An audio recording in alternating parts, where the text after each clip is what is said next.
What's good? Welcome to First String Podcast and another edition of Level Up. I am here with my guy, David Harrison, DH, and we will be joined later by Lou Holder of Holder Sports and Entertainment. On today's edition of Level Up, we're going to talk Washington Commanders playoff edition, get you guys ready for the visit down to Tampa Bay in Wild Card Weekend. I hope you guys are ready. Buckle up. Let's go. It's wartime, baby. This what you signed up for. This what we worked hard for. You for. Y'all the first string. Y'all gotta go set the tone now. Hey, let's go. Lace them up. It's the First String Podcast Show. Hey, let's go. They spitting facts on the First String Podcast Show. Hey, let's go. Let's go. Hey, let's go. Cause it's time for the First String Podcast Show. Hey, let's go. Lace them up. It's the First String Podcast Show. Hey, let's go. They spitting facts on the First String Podcast Show. Imagine talking sports, having fun with the fam. At a starting lineup, First String is what you have. An entertaining stream with the Pro Bowl cast. When the viewers chime in, they gon' answer what you ask. Representing for the Queens, yeah, we got Lady A. A super knowledgeable woman who can break down any play. Said from the South, so he rep GA. The Falcons, the Bulldogs, the whole Peach State. Drunk Uncle Al, only way you can describe him. Every time he crack the mic, you know he gon' be wildin'. Last but not least, it's my man Toothpick.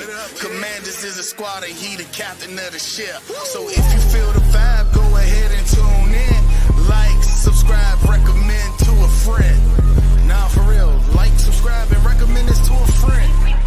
Hey, let's go. Cause it's time for the First String Podcast Show.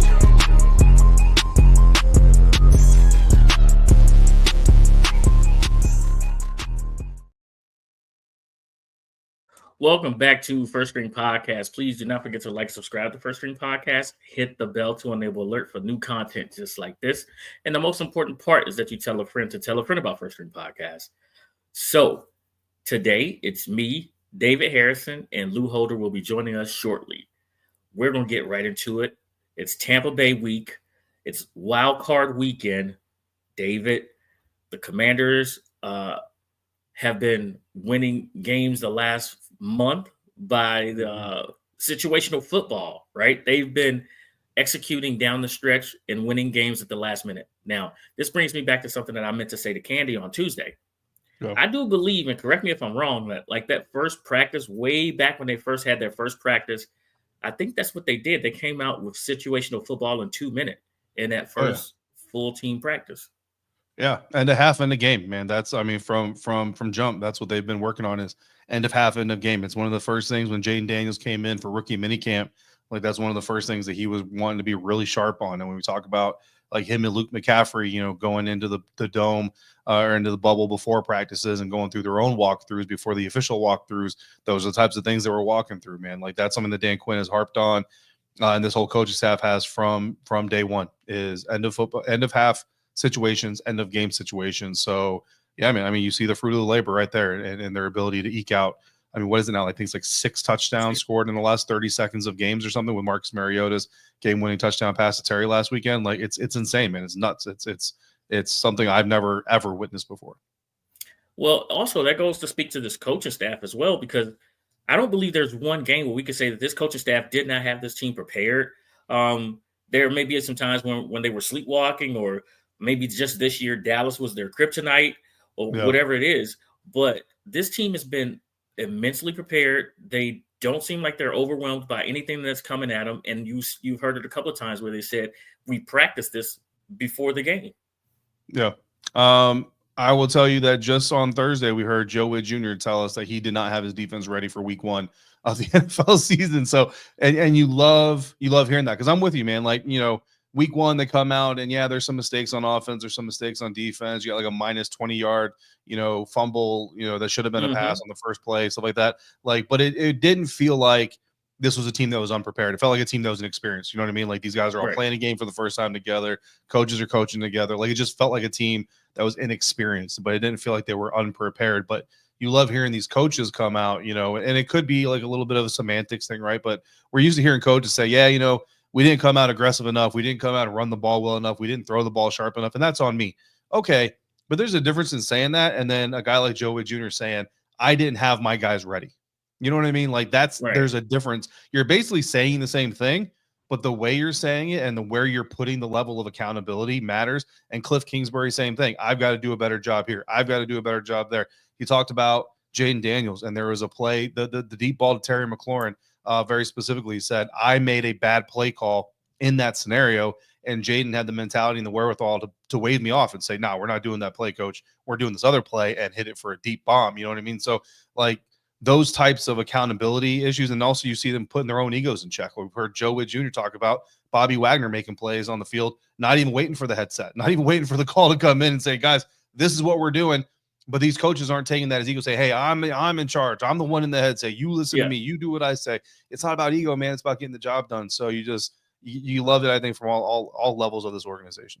You also heard Cliff say it's players, not plays. Players, not so plays. He knows to unlock his players.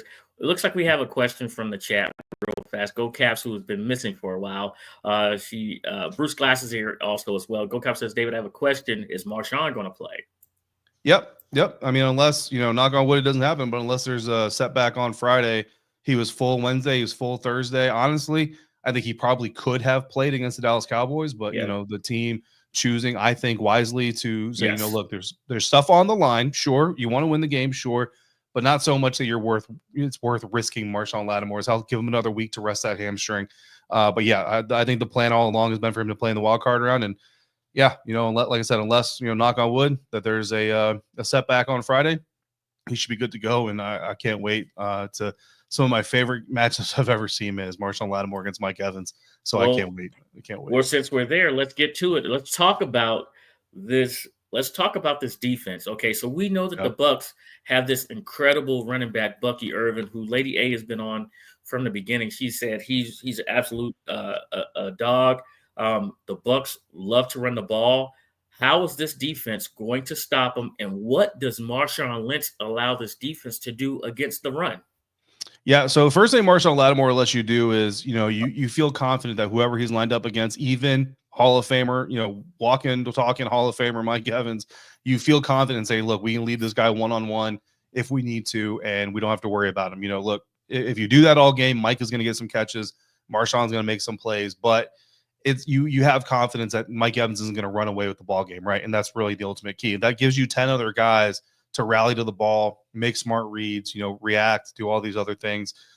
We've talked all week about the screen game in Tampa being really effective.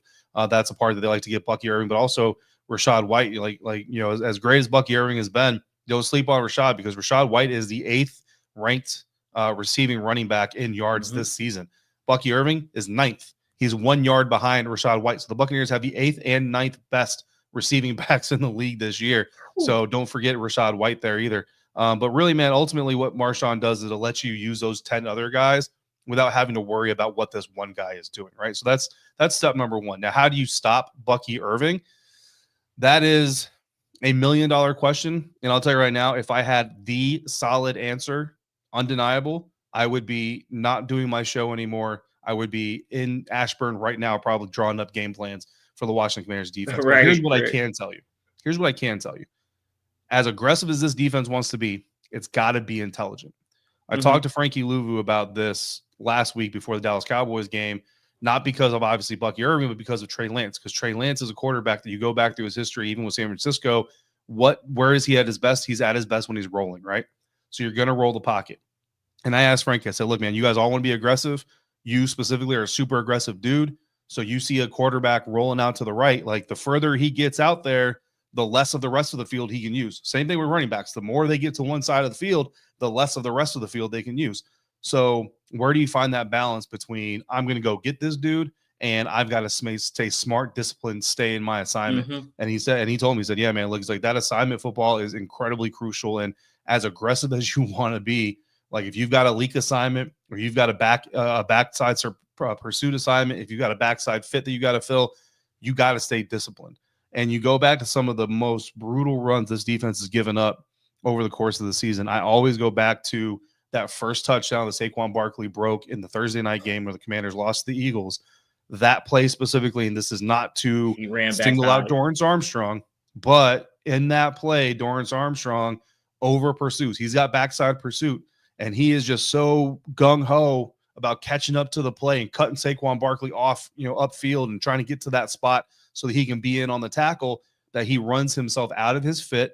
Saquon sees it, cuts back, runs right through where 92 should be, takes off untouched for a touchdown. You can't do that. That is the hard part about playing for an aggressive defense, because it's all about aggression, but it's all about intelligent aggression. We saw a couple times, like some of those Jalen Tolbert passes that got behind the Commanders' defense for big gains. There are some situations there. If you go back there and look, I'm gonna tell you right now, Frankie was the bad guy on one of them. Bobby was the bad guy on one of them, where these guys are getting out of their assignments and they're crashing when they're supposed to be protecting from leakouts, and they're crashing when they're supposed to be protecting for backside cuts, things like that. Those types of plays against Tampa Bay Buccaneers offense are going to kill you, especially with Bucky Irving. Yeah. Well, just like you said, White is an amazing back as well. But besides Mike Evans, we have another wide receiver that we need to be worried about as well. Yeah. So Mikey Sanders has been doing a great job as well. So with Mikey Sanders being on the outside when he was supposed to be a slot receiver, right now, could you say that with Marshon Lattimore and Mikey Sanders we should be able to contain these two wide receivers, and then we just got to hope that we can concentrate on that run game and rattle Baker early and often? Yeah, I mean, it's a great start. You know what I mean? Now, the thing that you have to remember about the Buccaneers, though, is Mike Evans will line up in the slot. Jalen McMillan will line up in the slot, right? Like, they move their guys around a lot. So, when you get – I wouldn't expect Marshon Lattimore to follow Mike Evans per se, but I mean, it could happen. Like, he basically followed A.J. Brown, right? So, I mean, it could happen. So, if Noah Igbenogany gets lined up against Mike Evans or Jalen McMillan in the slot, he's going to need some help. But, I wouldn't call Mikey a lockdown corner yet, right? I think that's a little unfair to try to put that label on him in his first season. But to say that he has been amazing is not an understatement or not an overselling. He has been absolutely amazing. So, yeah, you have a lot of confidence with Mikey and Marshon out there. In fact, I think to the point where, most of us when this season started, we say, okay, this team's made a lot of great improvements, but looking forward to the 2025 NFL draft, you want a cornerback Will Johnson out of Michigan. You know what I mean? Yes. A Mikey Sanders teammate. He's not going to be there in the 20s, to be honest with you, right? But in the beginning of the season, there were people who were like, oh, the Commanders will be drafting 6th or 7th, so he might have been there. But you made that argument like they need to go draft another cornerback. But right now, it's like, do they really, though? I mean, honestly, I'll say right now, I'll give you a little bit of a sneak peek of one of my offseason plan schedules or planned episodes that I have scheduled for whenever the offseason come, which hopefully is not till mid-February. How about that? Jordan Lewis. I think this team is going to go after Jordan Lewis. Jordan Lewis is the Dallas Cowboys slot cornerback. He's a very good slot cornerback. Just so happens he actually comes from Michigan as well. That's a coincidence. But he's a free agent. His contract is expiring. I don't know what's going to go on in Dallas, but I do know this. Every single person that plays for Dan Quinn loves them some Dan Quinn. So if you're a free agent like Jordan Lewis and you're looking at the shape of your team and you're looking at the shape of Washington and you got a plug over there, you got two guys, not just one guy, who know who you are, know what you're about, and you know what they're about, and you have the opportunity to go get maybe a 2 or 3 year contract like Frankie Louvu did this last offseason, I think you take it. And man, if you enter the scouting combine, or if you enter, post March, post free agency window opening with Marshon Lattimore, Jordan Lewis, and Mikey Sanders still as your 3 cornerbacks, I'm good. I'm good with that trio. You know what I mean? Now, I'm not saying you shouldn't draft a guy maybe 5th, 6th round, something like that. But you have those 3. Noah Igbenogany comes back. I mean, you've got a very good core of cornerbacks there. So I don't know that we're going to have cornerback as a need in the NFL draft at all at this point. Like, you're right. When the season first started, everyone knew. It was like, hey, we need corners. Like, that secondary, we did nothing to address that secondary. Let's talk a little bit of defensive line, okay? And I know that these guys are doing the best that they can, right? But we are poorest against the run, okay? And John Allen's back. You got Daron Payne. We drafted Jimmy Neutron this year. And, of course, those guys up front, they are playing as hard as they can. Yeah. But they got to give us a little bit more to stop this run. We got to sell out against the run to make Baker sort of beat us. And we are being joined by Lou Holder here right Professor. now. Yes, sir. Hello, Lou. How are you?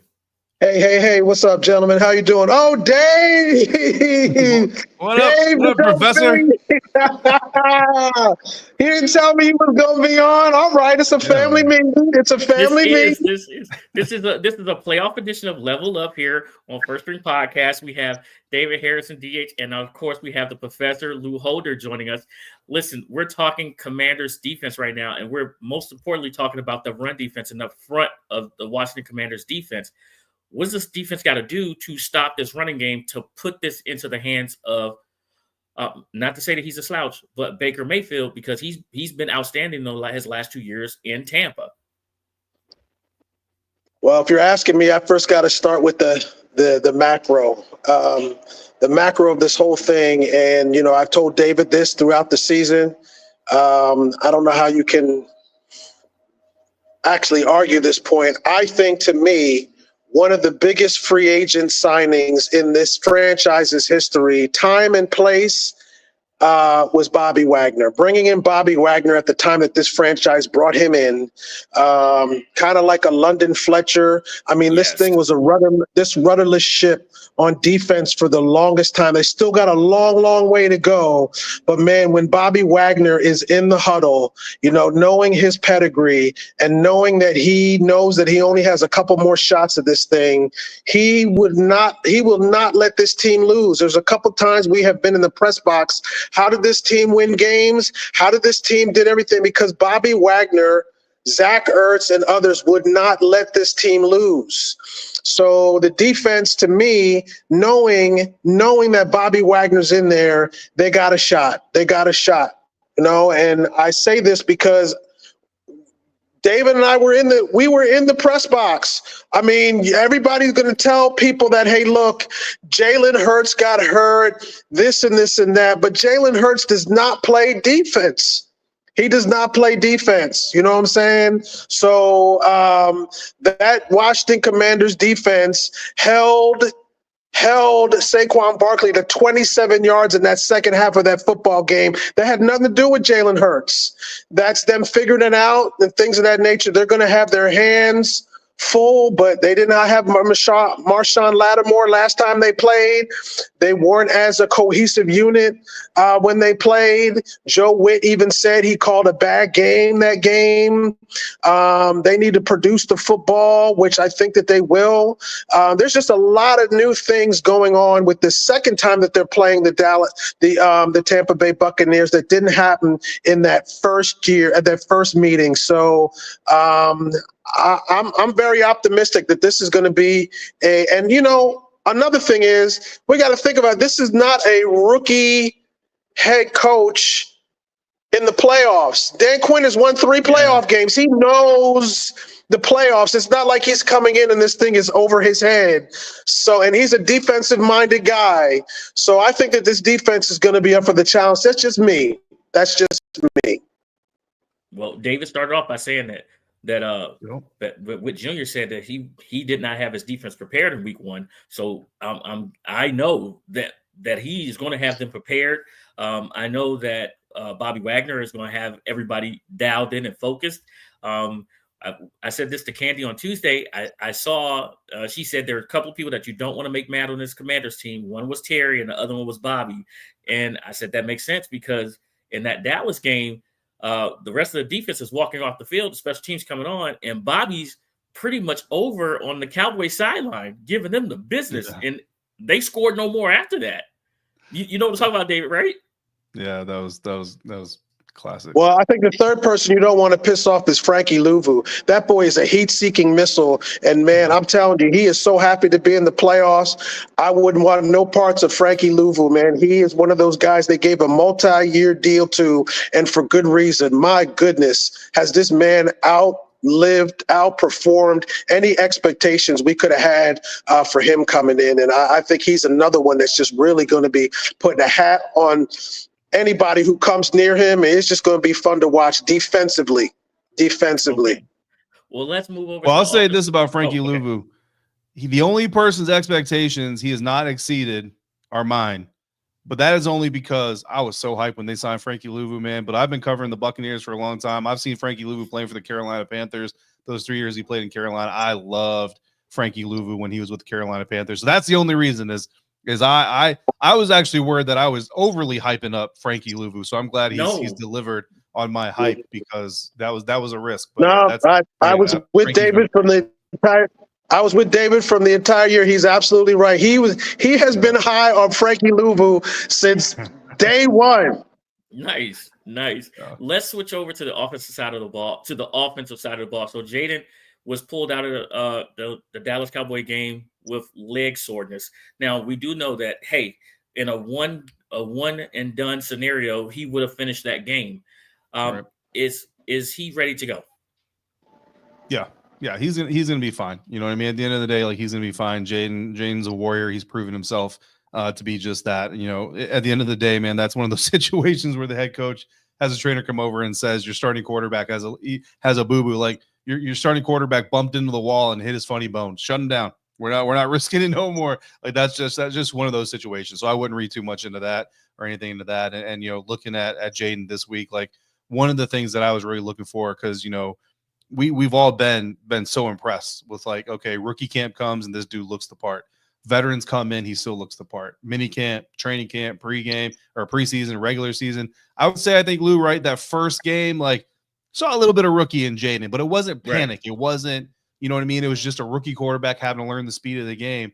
But he has always been cool, calm, collected. So I've been kind of waiting this week to see a little bit of, is there going to be a crack, you know what I mean, in the Jaden persona? And I'll tell you, I mean, I was just, you know, I'm not going to share what we were talking about, but I was just talking to him today in the locker room, you know, just on the side. And Jaden Daniels is still Jaden Daniels, even with the playoffs coming up. Oh, that's nice. Yeah. He's been unflappable. We've been in the nomadic, going through quarterbacks and trying to hit the right one. This guy has the perfect blend of talent and just a demeanor that is just so calm, so cool and collected. When we look back over the season, I think it was that Monday night Cincinnati Bengals game where we said, you know what, that was one of those moments you're just like, wow. And then when they went, you know, David, you know, when they went from Cincinnati to Arizona and didn't come back, that week you could start to tell that this was going to be something special. And he's won over the veterans. And that was the big thing. These rookies come in. He's won over the veterans. Bobby Wagner, Zach Ertz, Tyler Biadasz, they all want to play for this kid, right? That hasn't been the case in Washington. It has not. You have had rookie quarterbacks that have been talented, but haven't commanded respect. Then you've had veterans that commanded respect, but they weren't talented. This guy is talented, and he's commanded the respect because that stuff about him getting to the facility before everybody else, true. That thing about him, you know, being just a fun-loving kid, just loving the game of football, true. All that stuff about him being in the SEC and him being over, having great games before, true. I mean, this kid, he's checked off all the boxes, and it's just going to be fun that with all the accolades, he's still just a fun-loving kid that loves to play football. So the next person I want to talk about, you guys just mentioned a little bit of, it seems like our offensive line is not the same without the center, Tyler Biadasz. All right.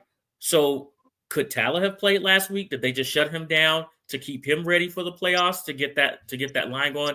And of course, you can't go without saying something about the tackles and Coleman and Lucas. Yeah, I mean, I'll start with Tyler Biadasz, and again, you know, I'm not like, I don't get inside information from the medical staff, you know what I mean? So this is just me reading the tea leaves. No, Tyler Biadasz could not play. In fact, if this game didn't matter, like if this was week 10, Tyler Biadasz probably wouldn't be playing this week. You know what I mean? But he is out there. I mean, when I tell you, I have never seen someone with an ankle taped up as much as Tyler Biadasz had taped up at practice these last 2 days. That is not hyperbole. This dude's ankle is taped up more than anything I've ever seen at a practice. So, you know, that nickname you just called him by, like, he's showing it. He's shown it plenty of times already, but he's showing it by getting ready for this game because he knows what this game means. He knows how important he is to the team, and he wants to be out there to be with them. So there's a big hat tip that needs to be given to Tyler for getting himself ready for this game. But no, I don't think you know, again, like I said, if this was just a run of the mill regular season game, I doubt he'd even be out there this weekend. All right. And what about the tackles? Again, go ahead, David. Okay, Luke. No, I was just going to say overall, the fact that we're even talking about the offensive line and Washington and them being a concern of them not being healthy is just a credit to how well they have coalesced, because at the beginning of the year, we were just like, yo, this team is going to struggle because this offensive line is just so unknown. We didn't know, how Biotish and how all the other pieces were gonna fit together. Man, this offensive line has outperformed a lot of our expectations, and they're going to be the key. The game of football has not changed, fellas. If your offensive line and your defensive line controls the line of scrimmage and does what they need to do, holes are going to be open on offense, and the quarterback on the other team is not going to be able to do what they need to do. So that offensive line, all hands on deck, like David said, Tyler Biotish, he's going to play. All those guys are going to play because they know, hey, look, this is what you played all those games for, to get into the playoffs, right?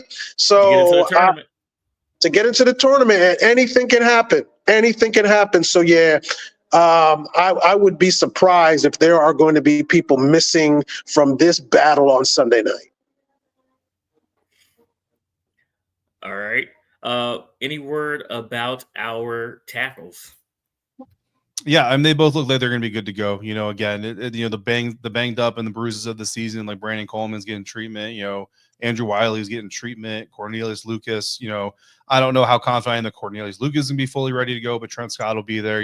They're all showing some signs of wear and tear. But like Lou just said, man, it's all hands on deck. So if you can get your pads on, you're going to be out there, being willing to play.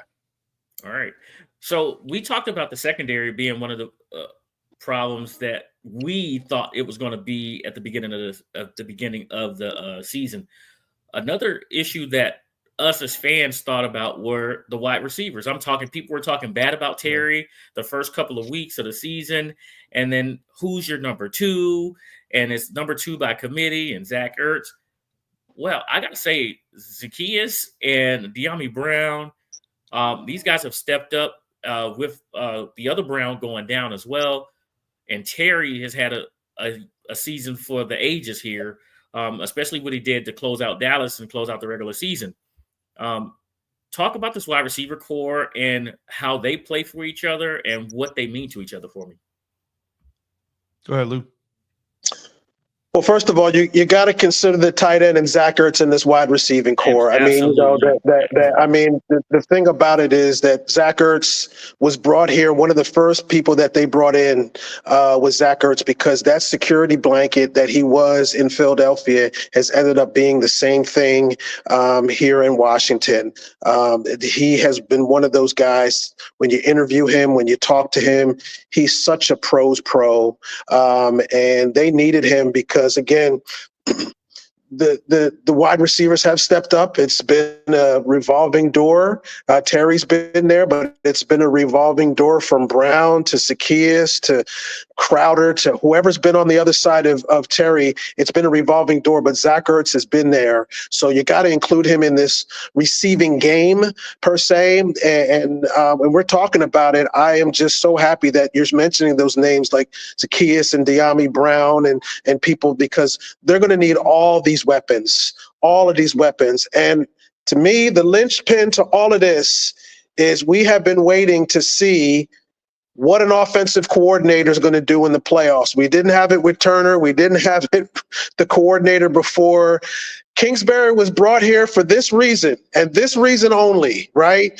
When we got into the playoffs, how are you going to outmaneuver the defense of the team that they're playing? So it is up to Cliff Kingsbury, right? I remember when we talked to him before the Dallas game, David, he said, we're going to empty our clip, right? We are going to, you cannot go into the playoffs starting to get your offense going. You have to have that offensive going before you get into the playoffs. So the Dallas game kind of showed me some.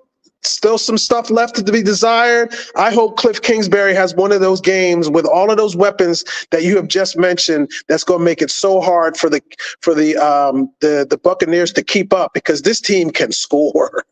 Yeah, they can. Yeah.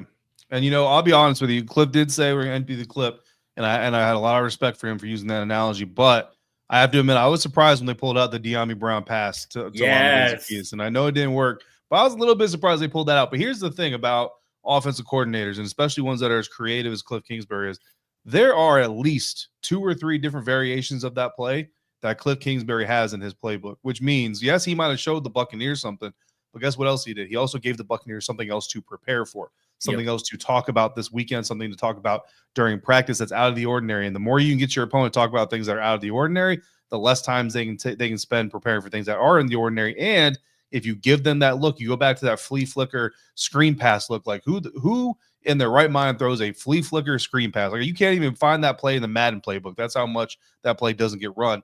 But Cliff Kingsbury's got it in his playbook. I guarantee you there are variations that look just like that De'Ami Brown pass to Olamide Zaccheaus, only maybe it'll have an underneath drag that's coming through or a crosser that's coming underneath that if the Tampa Bay Buccaneers think they see what they see, but they actually get something different, it could pay off big. And you may not even see it against Tampa Bay Buccaneers, to be honest with you.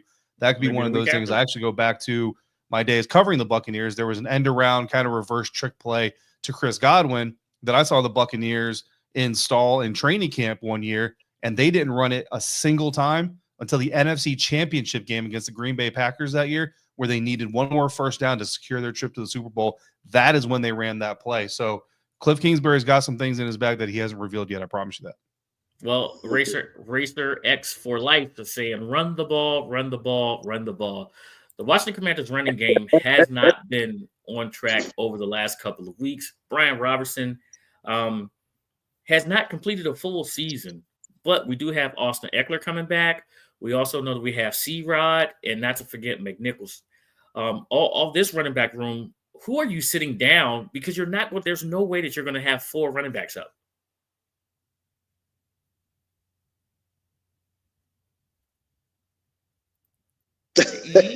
Nobody wants the answer.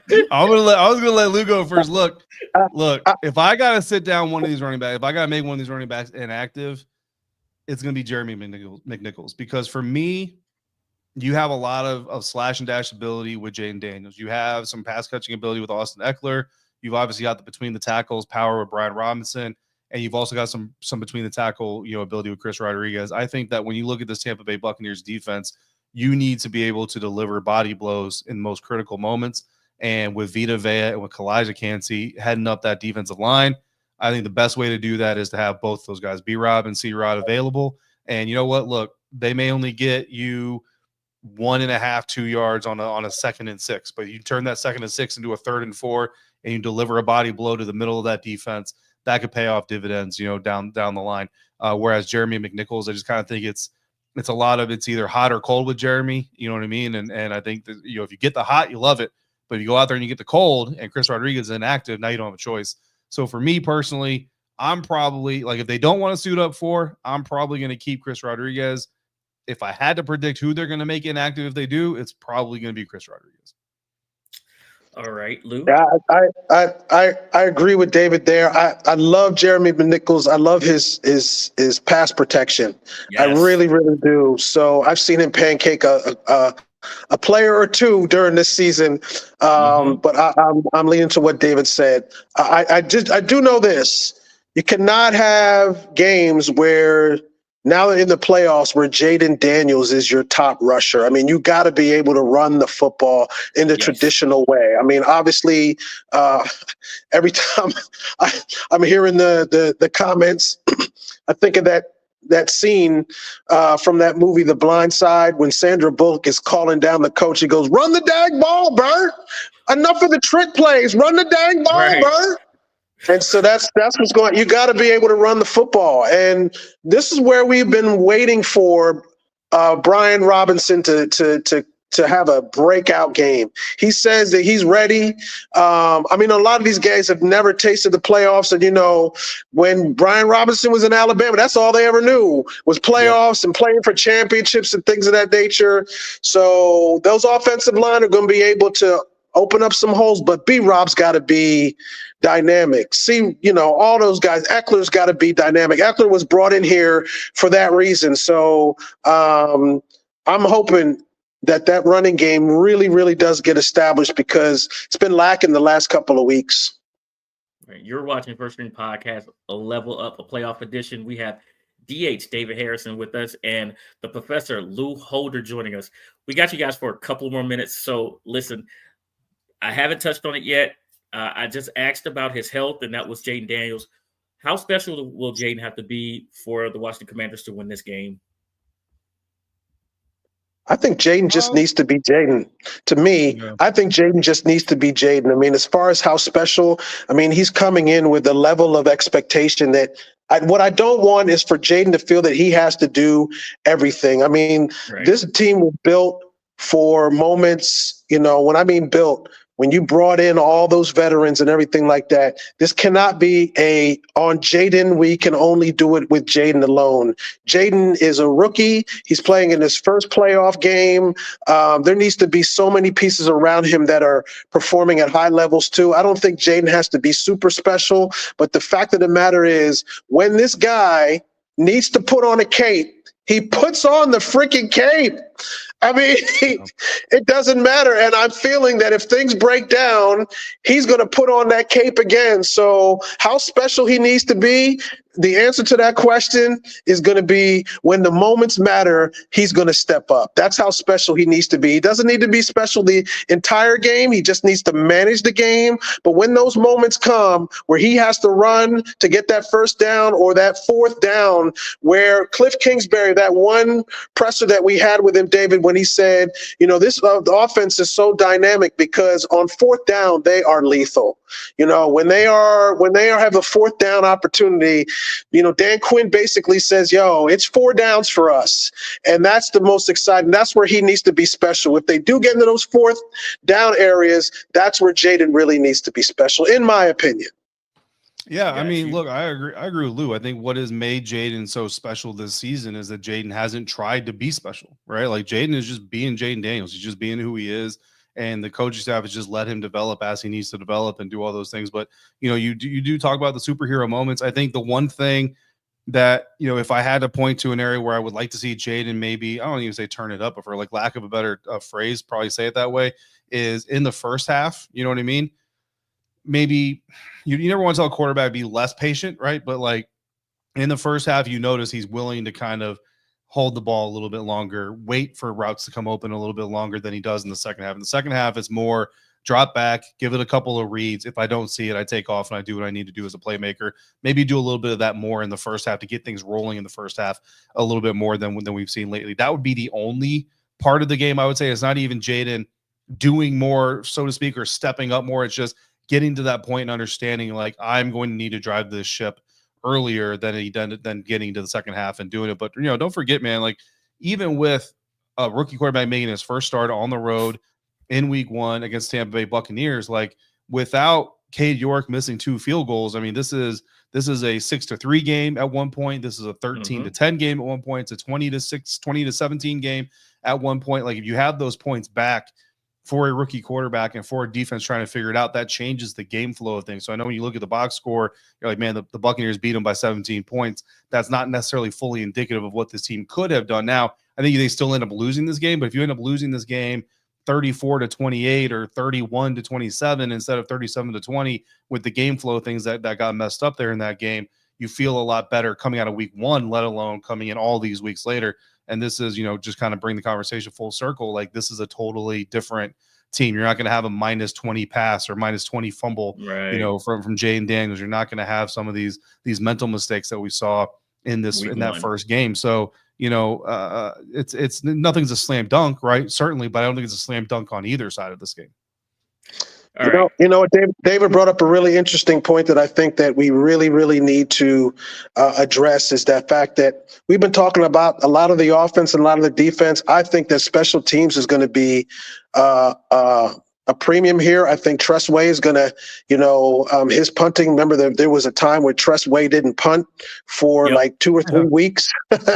I think some of his punting expertise pinning those Buccaneers back where they need to be, and our field goal kicking, I think it's going to be a premium. I mean, we got to be special on special teams. We got to be able to get field position so you're not have to go 80 yards. And that's one of those things I think in the playoffs that is overlooked. We've been talking about Jaden Daniels and his offense and what Bobby Wagner and all the Marshawn Lattimore and the defensive guys, what if both of those units neutralize one another? It's going to come down to field position and special teams. And I think that's where we are a lot better this week than we were in week one with Cade York and just figuring things out. And I think that needs to be addressed as well. Well, Lou, 100%. You absolutely you cut me off at the right time.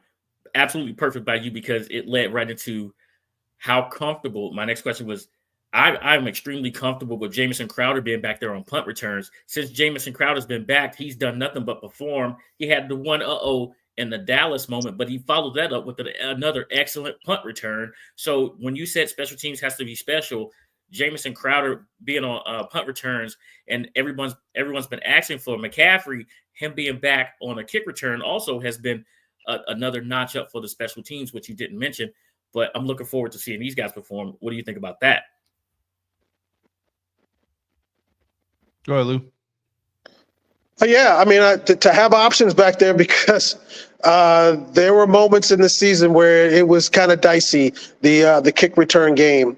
I mean, that part of the special teams I'm not really concerned about. I think that we have that kind of exciting part to look at.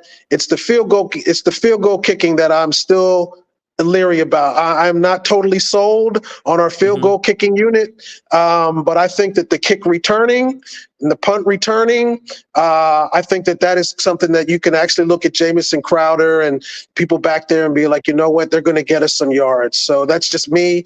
I cringe still when I see the field goal kicking and the point after. I mean, that stuff to me, I don't know, David, if you agree with that. It's still one of those points where I'm just like, you know what, I hope it doesn't come down to our kicker. Look, you still get nervous about it. Hate to say it, but that's the one part of the game where I could say I hope it doesn't come down to that. Yeah, you still get nervous about it. And look, Zane Gonzalez is a Sun Devil, so I'm never going to down talk a Sun Devil. He's the greatest kicker that ever walked the earth. But no, man. I mean, I would be lying if I didn't tell you guys, like, every time they go out for a field goal, every time they go out for an extra point, there's just a little bit part of me that gets a little bit nervous. You know what I mean? And so hopefully you don't have a game that ends up relying on that, like Lou said. But man, I think Jamison, you bring him up. I think not only Jamison Crowder as a punt returner, but depending on how much he is dealing with a hamstring injury right now, I think he's going to play. He's going to be fine for that. But how much can he impact the offense, I think, is a little bit of a question. But when you look at him coming off the IR, I mean, his first 7 receptions, I think it was his first 7 receptions. 6 of them came on third downs, and the one that didn't come on third down was a game winner. You know what I mean? Like, all Jamison Crowder does is catch important passes. And so I think he's a part of this game too. In the first game, he played, but he only played 3 snaps. He had 1 catch, 3 snaps.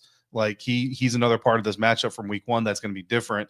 And if he is able to go, again, dealing with a little bit of a hamstring, but if he's able to play significant snaps, he may be a part of this game, not just from the special teams unit, but also in the offense that the Buccaneers haven't seen yet in this Commanders offense.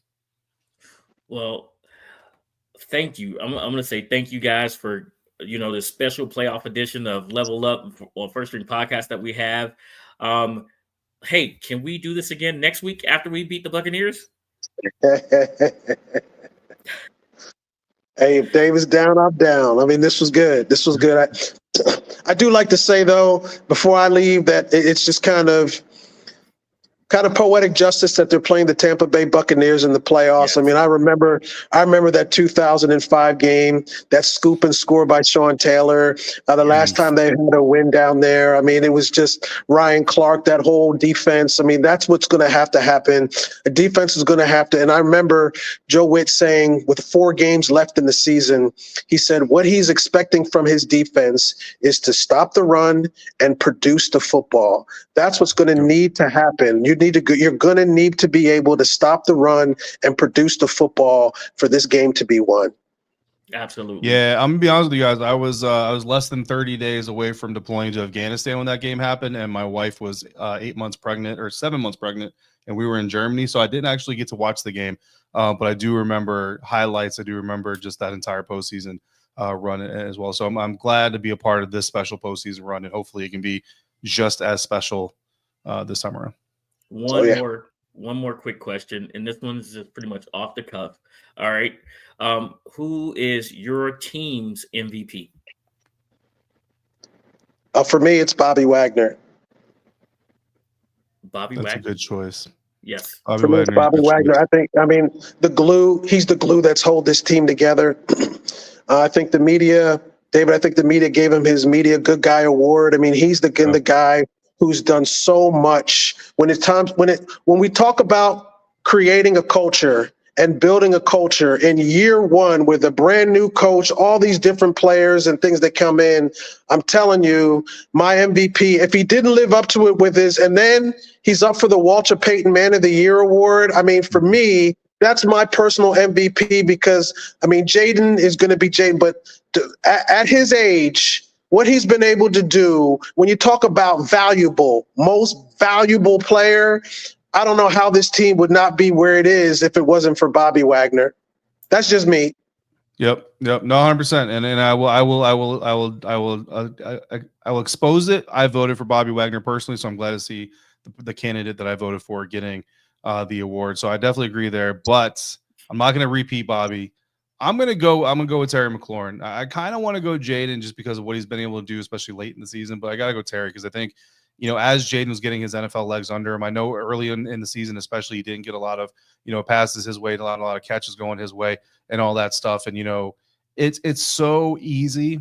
I think that if Terry McLaurin were to be frustrated, were to vocalize frustration, nobody would really, people would hate that he did it, but nobody would really hate that he felt that way. I think everybody would kind of understand. Right. But he doesn't, you know what I mean? And he's patient and he gives words of encouragement behind the scene. And he's even told us this season that he's been more vocal than, he kind of has in the past with his teammates and everything like that. And I think that having a true professional out there, because, that receiver position is so dependent on what's going on with the scheme, the coaching decisions, the quarterback, like he can't just go out there and be great himself and yards just happen. You know what I mean? Like he needs other things to fall in place. He can't just be great himself and be successful. So for him to show that kind of leadership and patience in this situation, I think is really big. And it helped a lot because, if he was behind the scenes, barking at Jaden, being like, dude, give me the ball, give me the ball, give me the ball, give me the ball, give me the ball, that potentially stunts, maybe Terry has more catches and yards early, but it stunts Jaden Daniels' growth because he's now focused on just trying to feed one dude. And because Jaden didn't have to focus on that from an internal standpoint, I know externally we were all talking about it, but internally he didn't have to feel that stress. I think that's a big part of it. All right. I can't argue with that. I just feel that, he's going to the Pro Bowl. I can't argue with Terry McLaurin at all. I mean, both of them have been great leaders. And I think that, you could have co-MVPs on this team for the first time in a long, long time. So I can't argue with Terry McLaurin either. Well, I'm not going to push my luck with you guys this time. I really do appreciate you guys. There's a college football game on that I know we all want to get back to and enjoy the rest of our night. We got a date next week. Commanders win. We'll be back here on Thursday for another playoff edition of Level Up. I'm going to speak it into existence. So thank you to David Harrison, DH, my guy, and the Professor Lou Holder for joining us. Thank you all for watching. We do our best to bring it to you. So shouts out to my son, United States Air Force, First String Podcast, second to none. Come get some. Say it's not here to tell you, but I will. And say it will say, go Dogs, and I'm going to say, hail. It's wartime, baby. This is what you signed up for. This is what we worked hard for. You for. Y'all the first string. Y'all got to go set the tone now. Hey, let's go. Lace 'em up, it's the First String Podcast Show. Hey, let's go. They spitting facts on the First String Podcast Show. Hey, let's go. Let's go. Hey, let's go. 'Cause it's time for the First String Podcast Show. Hey, let's go. Lace 'em up, it's the First String Podcast Show.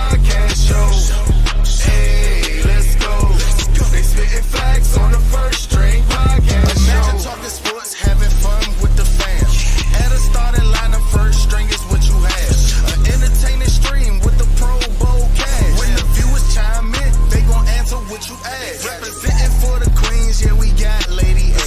A super knowledgeable woman who can break down any play. Said from the south, so he rep GA. The Falcons, the Bulldogs, the whole Peach State. Drunk Uncle Al, only way you can describe him. Every time he crack the mic, you know he gon' be wildin'. Last but not least, it's my man Toothpick. Commanders is a squad and he the captain of the ship. So if you feel the vibe, go ahead and tune in.